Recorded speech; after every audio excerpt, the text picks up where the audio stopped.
전하, 그것은 종묘와 사직에 누가 되는 일이옵니다. 전하. 사극에서 이런 대사 가장 많이 들어보셨을 것 같은데요. 네, 여기가 지금 대한민국 서울의 종로 그 한복판에 있는 종묘입니다. 1995년에 경주의 석굴암과 함께 우리나라 최초로 유네스코 세계문화유산으로 지정된 곳이 이 종묘인데요. 조선시대에도 최초였죠. 태조 이성계가 조선을 건국하고 경복궁보다도 먼저 지은 것이 바로 이 종묘라고 합니다. 종묘는 조선의 정신, 아니 그냥 조선 그 자체입니다. 먼저 종묘에 대해서 흥미를 배가시켜줄 그런 재밌는 이야기로 시작합니다. 종묘의 정문 창엽문, 조선의 개국공신 정도전이 붙인 이름이라고 하는데, 풀을 창차 잎엽자, 잎이 이렇게 푸르게 나무가 커나가는 것처럼 이 조선 왕조가 번창하고 융성하기를 바란다는 그 뜻인데, 놀랍게도 이 뜻 좋은 한자 창엽의 획수가 총 27획입니다. 조선 왕이 27대에서 끝나죠. 정도전은 이 창엽이란 이름을 붙이면서 조선 왕조가 27대 왕에서 끝날 거라는 걸 알고 있었다는 얘기입니다. 그러니까 정도전의 예언이라고들 하는데요. 근데 뭐 속설이라는 얘기도 있습니다. 자, 그렇다면 정말 속설이라지만 이 조선의 명운을 조선 건국 때부터 벌써 다 꿰뚫어 보고 있었다는 정도전이 대단한 걸까요? 아니면 후대에 이 이야기를 이렇게 맞춰서 만들어낸 그 후대 사람 재담꾼들의 그 창의력, 상상력이 더 대단한 걸까요? 자, 조선의 그 자체, 종묘 안으로 들어갑니다. 자, 들어오자마자 오른쪽을 먼저 갑니다. 오른쪽. 왜냐하면 저 오른쪽에 이 종묘가 조선 그 자체라는 것을 알려주는 그 무언가 상징이 하나 있기 때문이죠. 여기까지 오면 아, 맞아, 공민왕 신당 가는구나. 예, 그 예측 맞습니다. 자, 그런데 여기는 조선 왕조 왕들의 신유가 모셔져 있잖아요. 무덤은 뭐 곳곳에 있지만 신주는 다 여기 모셔놨는데, 아니 근데 왜 그러면 이 종묘에 고려의 공민왕의 신당을 만들어 놨을까? 자, 제 생각엔 바로 이게 조선인 것 같습니다. 공민왕 신당 안에 저렇게 영정의 공민왕하고 노국공주가 모셔져 있습니다. 당시 조선의 건설은 그 당시 기준으로는 실패하면 정말 대역죄인이 되는 건데, 성공을 하면 진짜 난세의 영웅이 되는 거죠. 그러니까 역성혁명, 혁명에 성공을 해서 건국을 하게 된 태조 이성계에게도 그 부분이 아킬레스건이었을 거예요. 왕실을 몰아낸 거잖아요. 그래서 여기 종묘 안에 공민왕 신당을 만든 거라고 합니다. 고려의 정통성을 그대로 계승하되 우리는 반드시 건국을 해야 되는 정당성이 있다라는 걸 요 안에다 담았다고 하는데요. 그래서 요 안에서 봐야 될 게 딱 두 가지입니다. 이게 진짜 중요합니다. 첫 번째, 신주가 없습니다. 그러니까 아주 쉽게 말해서 제사는 안 지낸다는 얘기예요. 당연하죠. 일씨가 왕씨 제사를 뭐하러 지내겠습니까? 여기다가 이렇게 공민왕을 잘 모셔서 우리는 고려의 정통성은 계승하되 고려는 아니라는 거죠. 제사 안 지내고. 그리고 두 번째, 반드시 고려에서 조선으로 가야 되는 당위성을 저 그림 안에 또 담아놨다고 하는데요.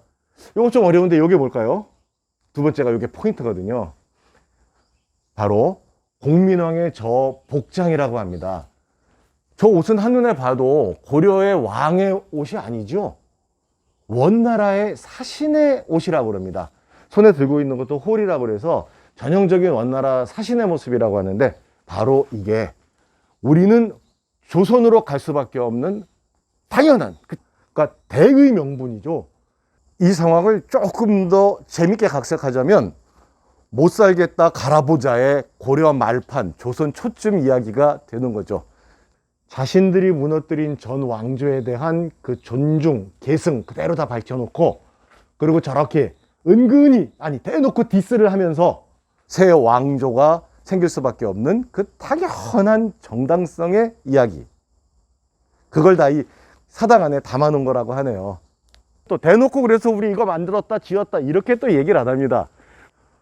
전해오는 얘기는 종묘를 만들고 있는데 갑자기 북쪽에서 회오리 바람이 불어닥치면서 저기다 공민왕 영정을 떨어뜨려 놨다고 합니다. 그래서 여기다가 신당을 지었다고 하는데, 북쪽이 어디겠습니까?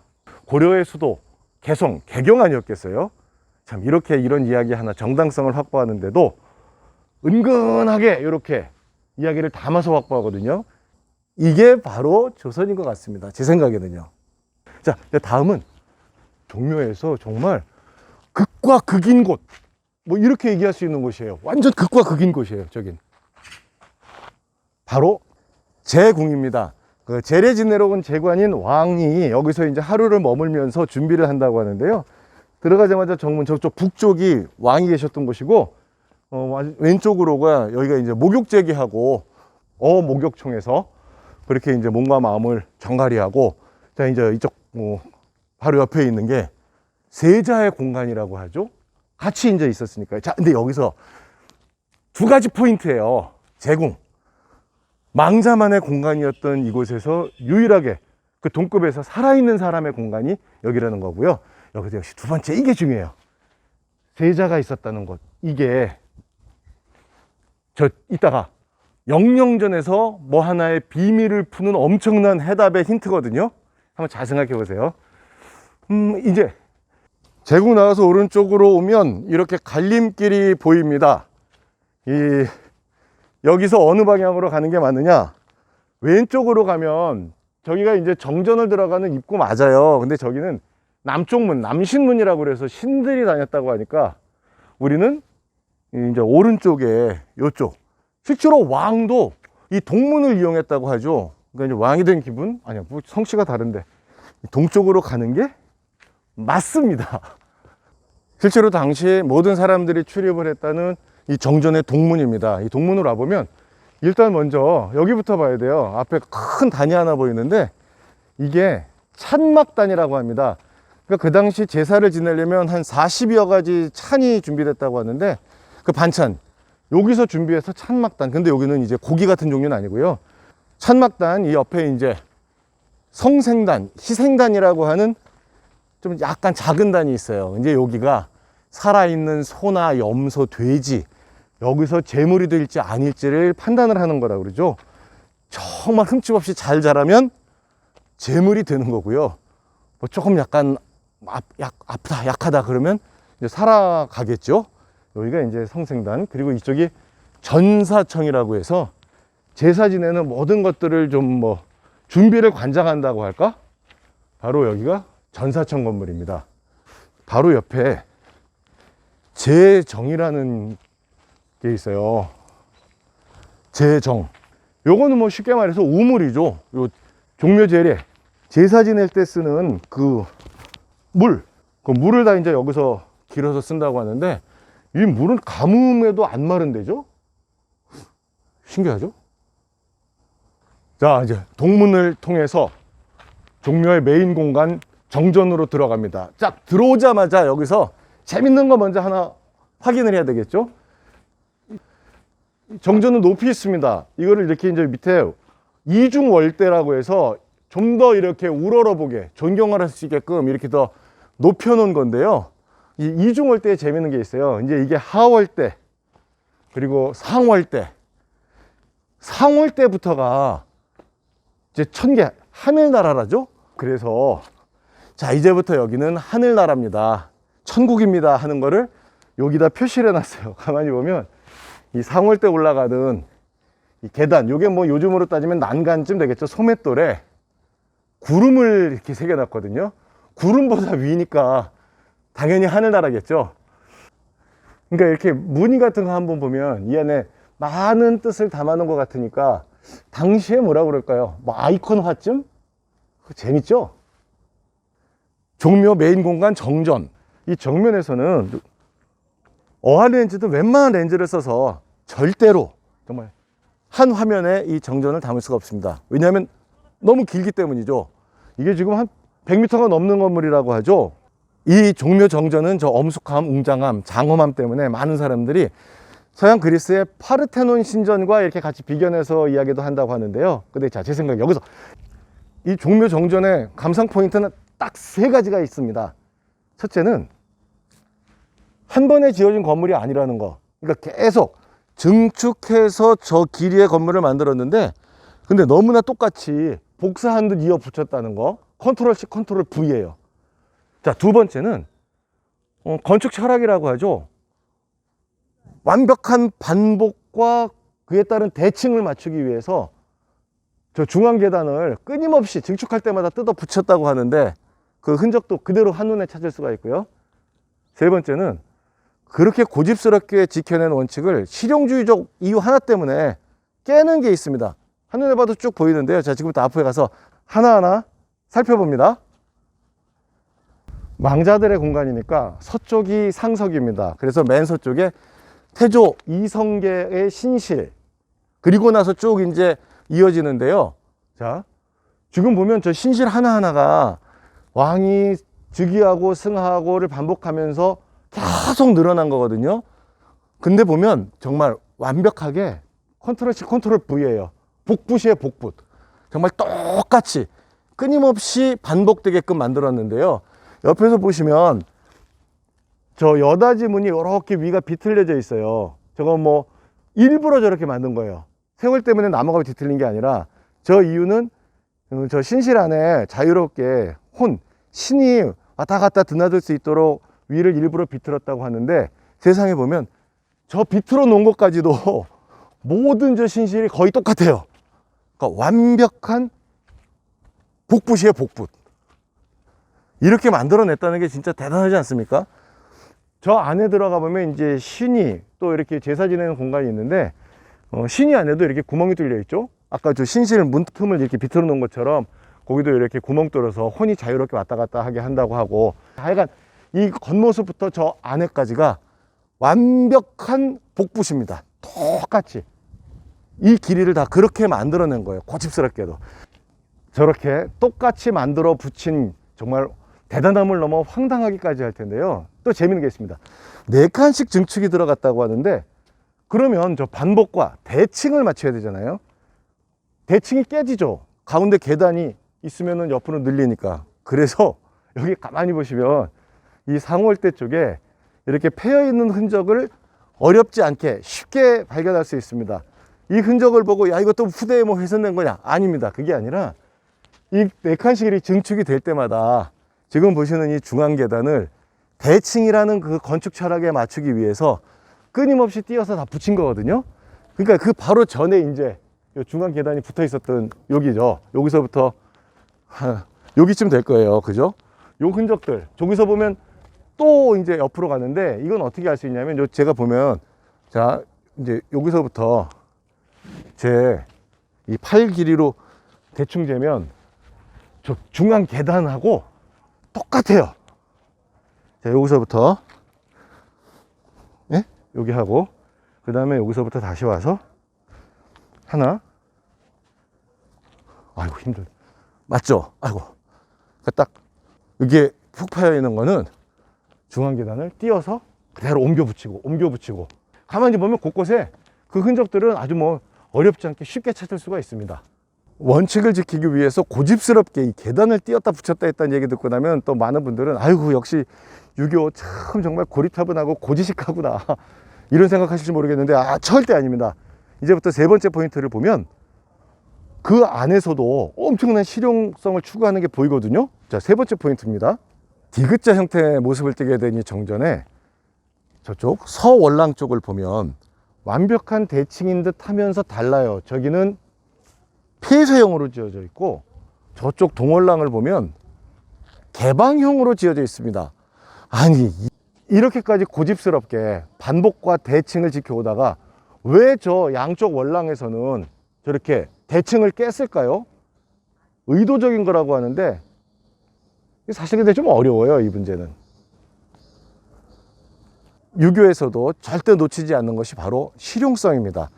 저 두 개의 월랑은 서로 기능이 달랐기 때문에 그 기능에 따라서 일부러 의도적으로 대칭을 깨면서 지었다고 합니다. 저 서월랑에는 뭐 제기라든가 이런 제기 용품들을 관리하고 보관하는 곳이어서 저렇게 폐쇄형으로 지었고, 저 동월랑은 여기서 제례를 지내다 보면 갑자기 악천후가 있을 수도 있잖아요. 비가 오거나 눈이 오거나 그럴 때 여기 있던 사람들이 가서 비를 피하고 눈을 피하는 그런 용도로 저렇게 만들었기 때문에 개방형의 모습이라고 하네요. 그러니까 아까 말씀드린 것처럼요, 고지식하고 고리타분한 게 아니에요. 원칙과 실용성을 다 함께 추구했던 것. 그래서 이 종묘가 바로 조선 그 자체다, 라고 얘기하는 것 같습니다. 정전 바로 맞은편에 공신당입니다. 조선의 개국공신부터 충신들을 그 신의를 다 이 안에 모셔놓은 건데요. 지금 이 공신당이 절대 작은 건물이 아니에요. 이것도 가로로 엄청난 건물인데, 근데 놀랍게도 이 정전을 보고 나면 너무나 그냥 이렇게 아담해 보이기까지 합니다. 근데 이것도 역시 조선 그 정신 자체죠. 충효를 강조하는 조선이었기 때문에 이렇게 공신당은 저 정전에 비해서 한참 뒤로 멀리 물러앉았고요. 그리고 하월대 아래로 이렇게 낮게 자리를 임하고 있거든요. 이게 역시 조선인 거죠. 군신의 예를 이 안에 이렇게 또 담아낸 거 아닐까요? 종묘 정전 지나서 영령전입니다. 이 영령전에서도 종묘가 조선 그 자체의 힘을 알 수 있는 게 두 가지가 있습니다. 두 가지. 영령전에서 확인해야 될 두 가지는 하나는 같은 점이고 하나는 다른 점입니다. 이 두 가지가 다 종묘가 조선이다라는 걸 알려주는 것 같은데요. 자, 첫째, 같은 점. 처음에 언뜻 들어와서 영령전을 보면 정전하고 거의 똑같은데 뭔가 좀 작다. 맞습니다. 종묘 정전의 건축 원리, 반복과 대칭 그대로 지켜져 있고요. 심지어는 실용적인 이유 때문에 서월랑 동월랑 저쪽 의도적으로 대칭을 깬 것까지도 그대로 똑같이 만들어져 있습니다. 근데 규모가 좀 작죠. 여기서 영령전이 정전과 다른 점 두 가지가 있습니다. 자, 첫째는 영령전은 정전하고 다르게 가운데가 높죠. 저 가운데가 태조 이성계의 4대조까지를 모신 목조, 익조, 도조, 환조를 모신 공간이라고 하는데요. 원래 정전에서는 이쪽이 어두운 공간이니까 서쪽이 상석이었는데, 글쎄요, 태조 이성계의 4대조는 가운데, 그것도 좀 높이 모셔져 있습니다. 그 다음에 두 번째 차이점은 지금 보면 영령전에서는 공신당이 없습니다. 정전에는 이쪽에 공신당이 있었는데 공신당이 없습니다. 왜 영령전에는 공신당이 없을까요? 이 영령전에 모셔진 왕들이 아무리 임팩트 없고 존재감이 미미한 왕이라고 해도 살아생전 공신이 없었던 건 아니죠. 공신당을 짓지 않은 것도 역시 아주 조선다운 이유가 있습니다. 저 가운데 모셔져 있는 태조 이성계의 4대조, 아버지, 할아버지, 증조할아버지, 고조할아버지는 실제로 왕이 아닙니다.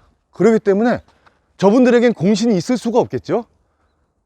가장 여기서 서열 넘버 1부터 넘버 4까지가 공신이 없기 때문에 지금 영령전에 모셔진 다른 왕들은 공신당을 여기서 만들어서 배양을 할 수가 없는 것, 이 역시 딱 조선다운 이유인 것 같습니다. 영령전과 정전의 차이점에서 오히려 더 이래서 조선이구나 하는 것이 드러날 수 있다고 보는데요. 가장 중요한 거는 과연 어떤 왕은 정전에 계시고 어떤 왕은 이 영령전에 모셔지느냐, 그 차이가 결정적인 것 같습니다. 가만히 있어봐. 예전에 원래 핑계 없는 무덤 없다 그러잖아요. 그럼 여기서 가만히 있어봐요. 사연 없는 신주 없다? 이게 참 여기 신성한 공간, 엄숙한 공간인데, 네, 지금 이곳 영령전의 신주가 모셔진 조선시대 임금들은 다 나름대로 사연이, 그것도 아주 기구한 사연이 있는 분들이십니다. 가장 정중앙에서 차지하고 계시는 이 네 분은 실제로 임금은 아니십니다. 태조 이성계의 조상은 맞지만요. 자, 이제 서쪽부터 2대 정종, 5대 문종, 6대 단종, 이 순서인데, 정종, 태종이 무서워서 먼저 왕위에서 물러나신 분, 다음에 5대 문종, 2년을 다 재위를 못했을 거고요. 단종, 너무나 우리에게 가장 가슴 아픈 사연으로 다가오는 분이시죠. 자기의 삼촌인 세조에 의해서 죽임도 당하고 또 노산군으로 강등까지 됐던 그런 가슴 아픈 정말 사연이 있는 분이시죠. 그 다음에 저쪽 가면 장조, 사도세자입니다. 자, 이렇게 영령전에 모셔진 조선시대 임금들은 그 나름대로 다 하나하나 기구한 사연들을 갖고 계신 분들입니다. 자, 그런데요, 많이 뭐 덕이 없거나 재위기간이 짧거나 그래서 임팩트가 없어요. 존재감이 미미해요. 뭐 이런 건 뭐 당연히 그럴 수도 있겠다, 합리적이다 할 수 있습니다. 명이 짧아도 영령전이다. 아니, 정말 명 짧은 것도 서러운데 그래도 이것도 합리적일 수 있어요. 왜냐하면 명이 짧으면 건강이 안 좋았을 것이고, 그렇다면 당연히 재위기간 짧고 그럼 업적이 뭐 뛰어날 리가 없겠죠. 뭐 여기까지도 고개를 끄덕일 수 있겠지만, 자, 이제부터 이 사연을 듣고 나면 깜짝 놀라시거나 화가 나실지도 모릅니다. 왜냐하면 지금 요즘 기준으로 이건 진짜 말도 안 됩니다. 아니, 요즘 정말 난리 날 수도 있습니다. 진짜 요즘 기준으로는요. 이런 모티브를 제공하시는 분이 바로 명종인 것 같습니다.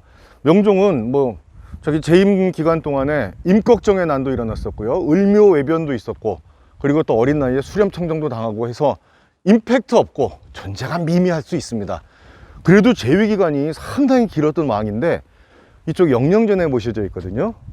자, 이제부터 놀리지 마십시오. 조선시대 기준으로는 왕이 아들이 없거나 또는 아들이 있어도 병약해서 자기의 후대를 이어 왕이 되지 못하는, 즉 후대 왕이 자신의 아들이 아니라 뭐 형제 쪽에서 나가거나 그러면 다 이쪽 영령전으로 오시게 된다고 합니다.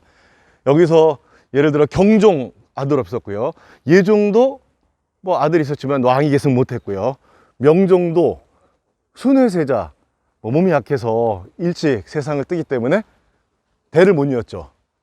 조선시대 기준으로는 이렇게 대를 못 잇는 것도 이렇게 흉어물이 됐다고 하네요. 아, 그게 바로 지난번에 말씀드린 저 제궁에서 여기 종묘 제례를 지내러 올 때 왕과 세자가 같이 온다고 그러잖아요. 그러니까 자기의 제사를 지내주는 아들 임금이 없다는 거, 이게 바로 영정전으로 오는 사연이었다고 합니다.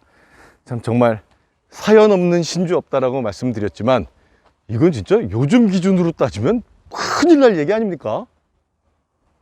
영령전을 보고 나서 역시 종묘가 조선 그 자체다라는 말이 맞는구나, 이런 생각이 듭니다.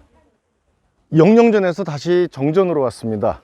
벌써 이 월대 높이가 다르죠. 그러니까 이만큼 품격이 다른 건물이다, 정전이 참 높은 건물이다, 이런 걸 금방 알 수 있을 텐데요. 뭐 좀 심각한 얘기 하려고 그랬더니, 아니 그 파랗던 하늘이 어떻게 이렇게 시커멓게 변했죠? 자, 여기가 바로 이제 정전에 26대 고종, 27대 순종 신주가 모셔져 있는 신실입니다. 영령전 이야기 듣고 나면 많은 분들이, 아니 근데 이때 나라가 망했는데 이분들은 영령전으로 가셔야 되는 거 아닐까? 근데 옳은 말일 수도 있습니다. 정작 문제는 이때 대가 끊기죠. 27대에서 끊어졌단 말이에요. 그러니까 후대가 있어야 그때부터 4대조를 모시고 이제 일정한 기간이 되면 저 영령전에 가시냐, 불천지위 옮기지 않아도 된다, 정전에 계속 계셔도 된다, 이런 논의를 하면서 결정을 할 텐데, 논의를 할 후대가 없는 거죠. 나라가 망했기 때문에. 그래서 이 뒷분들은 뭐 영령전이다 정전이다 그런 부분에 대한 논쟁이 없이 이거 정전에 계속 모셔지는 것 아닐까, 그런 생각이 듭니다. 근데 진짜 하늘이 왜 이래? 야, 누가 보면 내가 그래픽 장난쳤다고 그러겠다 진짜. 아닌데? 오늘 종묘를 기분 좋게 왔다 가면서 느끼는 저의 단상은, 야, 그 당시 이렇게 하나의 통치 이념 철학을 건물에 이렇게 완벽하게 녹여낼 수 있을까? 대단하다. 우리는 지금 현대 건축물에 이렇게 우리의 정신세계를 녹여낸 건축물들이 얼마나 있을까? 이런 생각을 하게 됐고요. 그리고 두 번째, 나만의 잣대로 남을 재단하지 마라. 지금의 잣대로 이전이나 어떤 다른 가치를 재단하지 마라. 이런 생각 종묘에서 오늘 제일 많이 들었습니다. 지금 이게 사당에 와서 할 멘트는 아닌데요, 진짜 무슨 귀신 고칼도를 같습니다. 왜냐하면 진짜 거참 희한하네요. 어떻게 요 촬영 타이밍에만 저기가 저렇게 됐죠, 저쪽이? 근데 진짜 하늘은 지금, 야, 이게 가능한 건가 진짜? 너무 반갑습니다. 네, 반갑습니다. 예. 꼭 구독해 주셔야 돼요, 오늘. 하신 지 오래되셨어요? 구독할게요. 아, 예, 감사합니다. 땅기.